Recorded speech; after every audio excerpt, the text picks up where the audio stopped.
Assalamualaikum warahmatullahi wabarakatuh. Nama saya Dewi Ratiningrum, bidang studi PAUD semester 6, mata kuliah pengembangan kurikulum PAUD, bidang dosen pengampu Yayu Sri Yunita Rahayu MPD, kampus 1, Universitas Pancasakti. Pengertian kurikulum adalah perangkat mata pelajaran yang terdiri dari program studi yang diberikan oleh suatu lembaga penyelenggaraan pendidikan, di mana di dalamnya terdapat rancangan pelajaran yang akan didapat oleh peserta didik dalam satu periode jenjang pendidikan. Pengertian kurikulum menurut J. Galen, Saylor, dan William M. Alexander, yaitu segala upaya sekolah untuk mempengaruhi pembelajaran baik di ruang kelas, di taman bermain, atau di luar sekolah. Orientasi dari masing-masing landasan kurikulum adalah satu, landasan filosofi kurikulum, yaitu dibagi menjadi dua, yaitu filsafat, membahas segala permasalahan manusia termasuk pendidikan yang disebut filsafat pendidikan.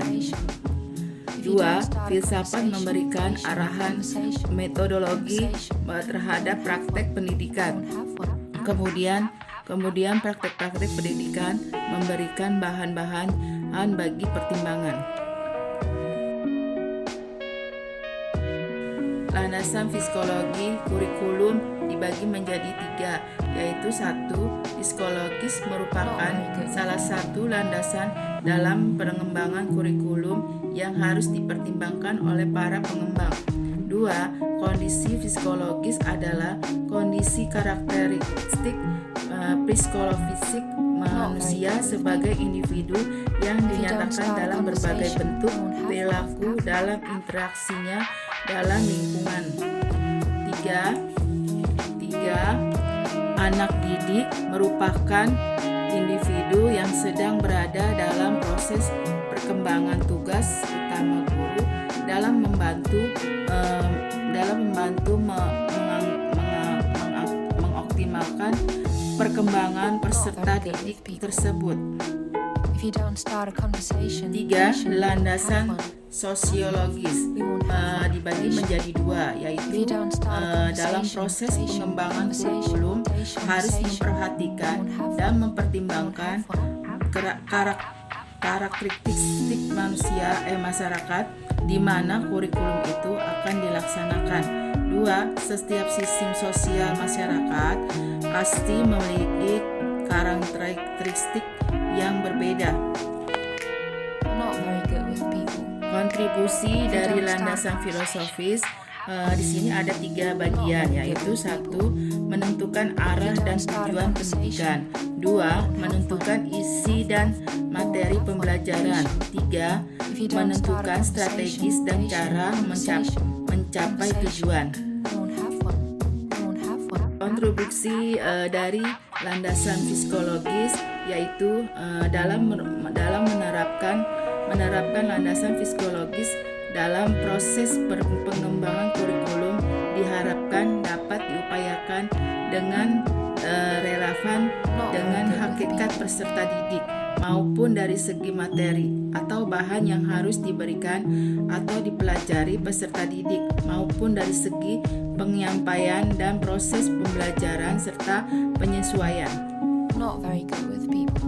Kontribusi landasan sosiologis ada 4, yaitu satu, mengadakan revisi dan perubahan sosial. Dua, mempertahankan kebebasan akademis dan kebebasan melaksanakan penelitian ilmiah. Tiga, mendukung dan turut memberikan kontribusi kepada pembangunan. Empat, membimbing dan mendisiplinkan jalan pikiran generasi muda. Kontribusi landasan ilmu pengetahuan dan teknologi dibagi menjadi 4, yaitu satu, mempermudah komunikasi. Dua, mempermudah pekerjaan yang dilakukan dengan manusia. 3. Waktu yang digunakan lebih efisien dalam mendapat informasi yang akurat. 4. Dapat membantu manusia dalam meningkatkan dan memanfaatkan sumber energi baru yang berguna untuk kelangsungan hidup manusia. Tujuan dari landasan pengembangan kurikulum adalah, menurut para ahli, dapat disimpulkan bahwa pengembangan kurikulum itu bertujuan untuk merumuskan suatu proses dinamika yang dapat menjawab tantangan terhadap tuntunan perubahan yang terjadi dalam pemerintahan dan bersifat umum. Konten atau isi landasan pengembangan kurikulum adalah merupakan usaha untuk mencari bagaimana rencana mengenal tujuan, isi, dan bahan pelajaran, serta cara yang digunakan sebagai pedoman penyelenggaraan kegiatan pembelajaran yang sesuai dengan perkembangan dan kebutuhan umum mencapai tujuan. Aktivitas pembelajaran pengembangan kurikulum ada 2, yaitu 1. Merupakan langkah-langkah untuk mengembangkan suatu kurikulum, untuk menghasilkan kurikulum atau menyempurnakan kurikulum yang telah ada. 2. Dalam pengembangan kurikulum terdapat